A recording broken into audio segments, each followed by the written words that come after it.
You may think of a trial as a play in 6 acts. During the first act, called voir dire, the jury is selected.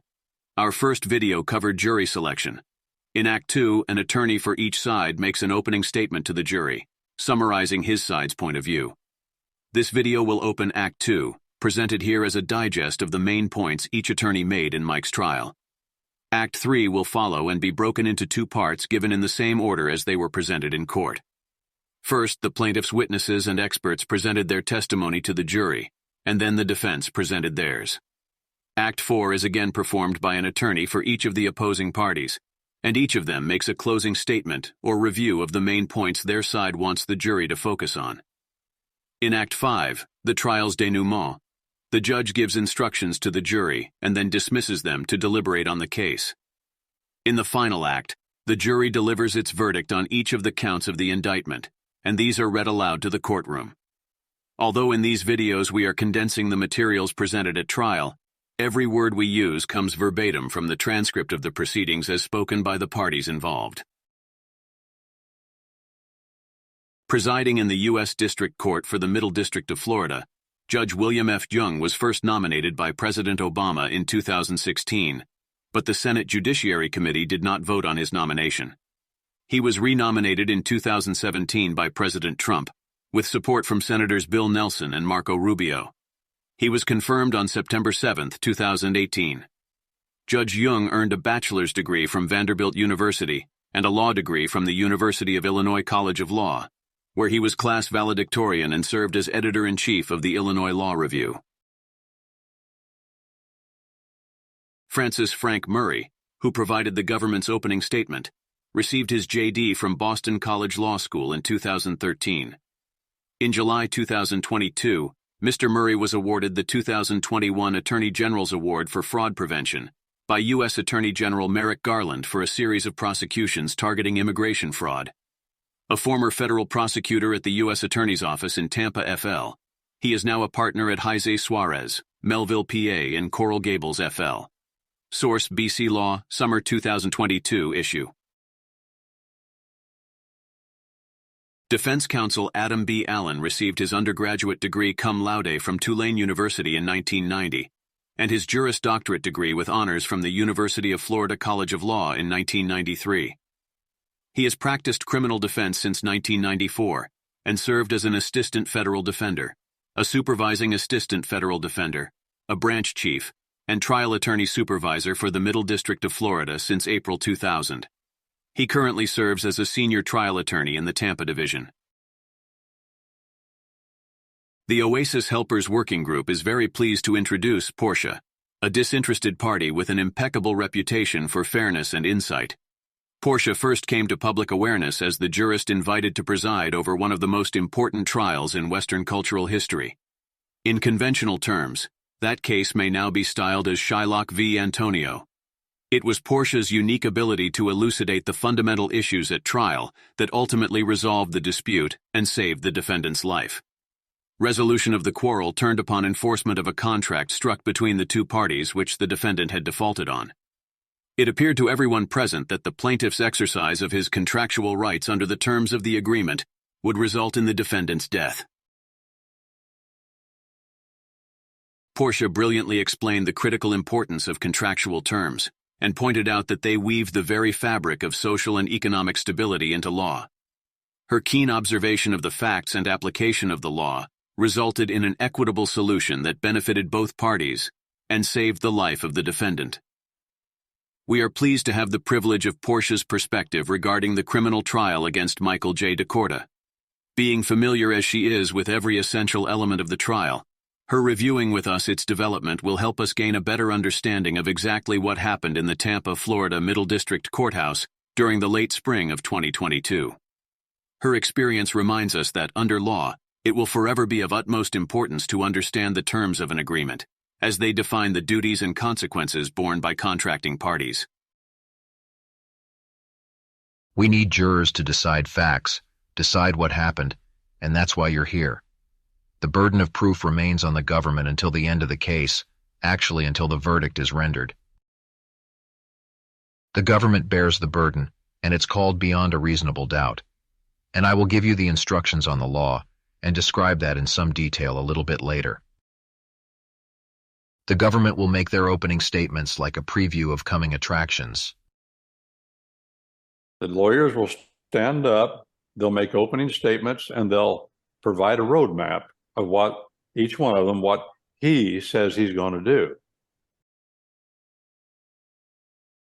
In 2010, the defendant, who is seated behind me, Michael DaCorta, an experienced Wall Street trader, was effectively banned from soliciting U.S. residents to invest in foreign currency and from trading foreign currency on behalf of U.S. residents. But a couple years later, he incorporated a series of companies called Oasis, some of which were registered overseas to do just that, solicit U.S. investors to trade in foreign currency. Hereafter, the government will go to great lengths to impress upon the jury that Mr. DaCorta was banned from trading foreign currency on behalf of individual U.S. residents. Attorneys for both sides will present the agreement that he signed with the National Futures Association before the formation of Oasis. That agreement prohibited him from becoming a member of the NFA ever again. Though membership in the NFA is voluntary, the Commodities Future Trading Commission requires that anyone trading under its authority be a member in good standing of the NFA. Therefore, Mike's agreement to never again become a member of the NFA created the so-called effective ban against him trading for U.S. residents. Though government attorneys will repeatedly argue that the NFA agreement created the effective ban that Mr. Murray just referred to, neither they nor Mike's defense attorneys ever directly addressed the question as to whether Mr. DaCorta did, in fact, trade for individual U.S. residents, or if he traded solely on behalf of Oasis, which would have put his trading activities outside the limitations created by his agreement with the NFA. You're going to hear and see all the fictions that Mr. DaCorta and his Oasis partners spun to separate investors from their money and keep them separated from that money. You'll see evidence that the victims were guaranteed 12% returns a year at zero risk, but you will learn that those guaranteed returns were illusory, and that risk was very, very real. You will hear that victim investors were told that they'd be making money and interest off something called the spread pay. You'll see that that too is a fiction. Mr. Murray has resorted to some verbal sleight of hand designed to divert the jury from the finer details of the Oasis promissory note and agreement his team will present later. The promissory note and agreement was signed by every Oasis lender, or else their money was returned. It does not tell them that they'll be making money and interest off spread pay, as Mr. Murray states. In fact, the agreement never mentions spread pay. The word spread doesn't appear anywhere in it. The evidence will establish that in this case, spread pay, or pips as they're called in the industry, was pretend, fairy dust, an accounting trick. A spread or transaction fee is the difference between the selling price and the buying price of a particular currency pair set by the broker-dealer handling the trade transactions. The spread is not called pips by the industry, nor anyone else, and there is nothing called spread pay known to the Forex industry. The spread is simply the obligatory entry fee charged to Forex traders as a requirement to enter a currency trade. Spread is accounted for in pips, which are tiny fractional parts of the currency involved in a trade, usually about 1/1000th of it. For example, a typical spread fee charged for a trade between the US dollar and the euro dollar might be 3 pips, or $30, for each $100,000 placed into trade. Paying the cost of the spread fee is the price of admission for a trader. The fee accrues to the broker-dealer, like a movie ticket's price goes to a theatre owner. There is nothing fictional about spread fees. They are as real as movie tickets or nightclub cover charges. The website where investors would go to check their accounts, that was being actively manipulated behind the scenes. The numbers were phony and without real meaning. Mr. Murray is once again diverting from the truth, and the government will later bring forth fragments of evidence to make it seem as though what he stated is true. But in fact, the figures shown to lenders on Oasis's website were accurate representations of their earnings according to the terms of their promissory note and agreement. Under that agreement, lenders were promised the greater of either 12% per annum on their loan, which was accounted for as 1% per month, or their proportional share of 25% of the spread fees earned in a given month by Oasis through its wholly owned broker-dealer.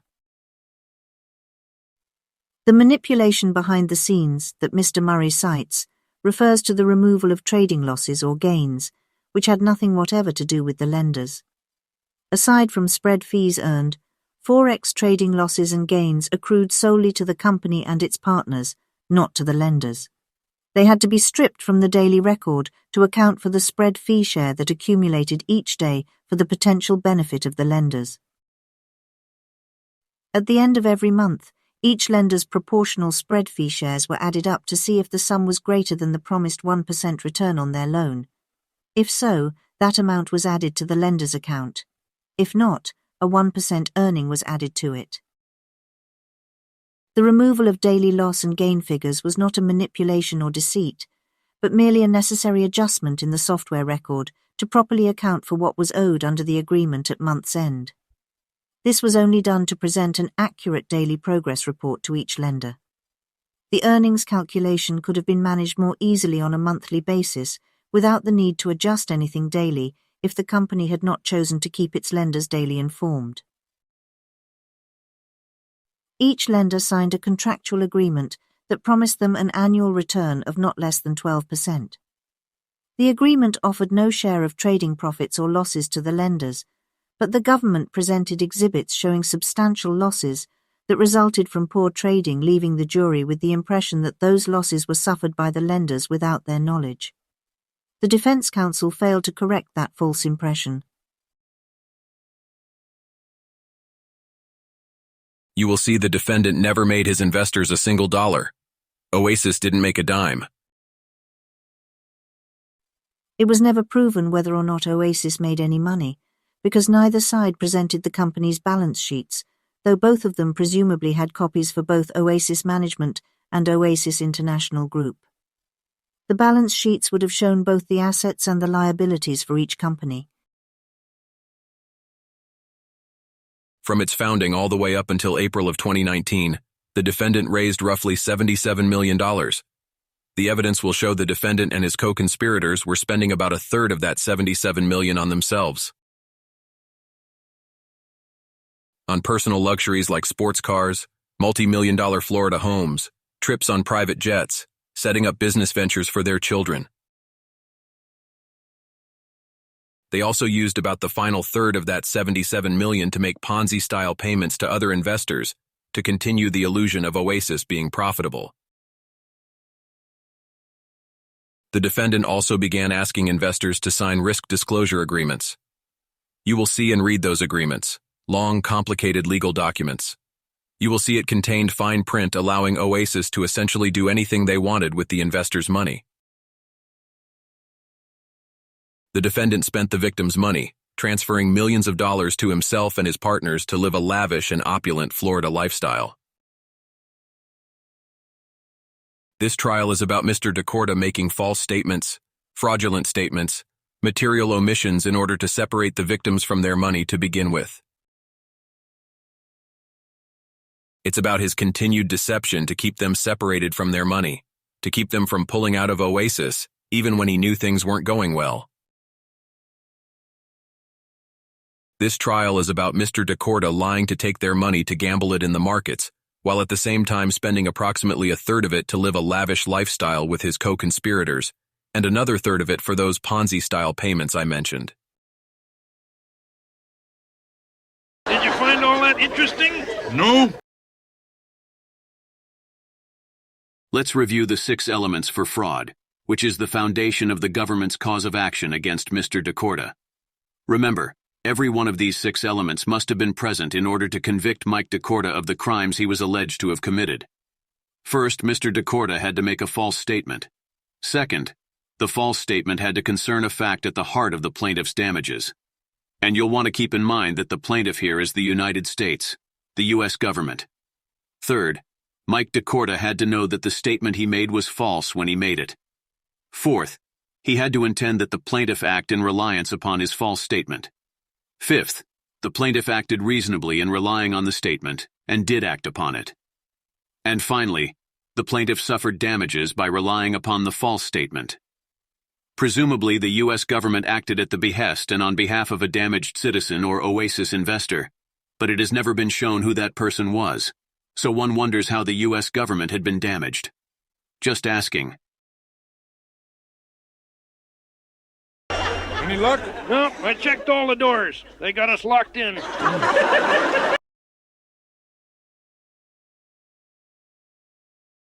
Now let's review the government's main arguments as presented by Mr. Murray in his opening statement. Number 1. Mr. DaCorta was banned from trading currencies for U.S. residents. Number 2. He incorporated Oasis to solicit U.S. investors to trade in foreign currency. Number 3. He told lies to separate investors from their money and to keep them separated from it.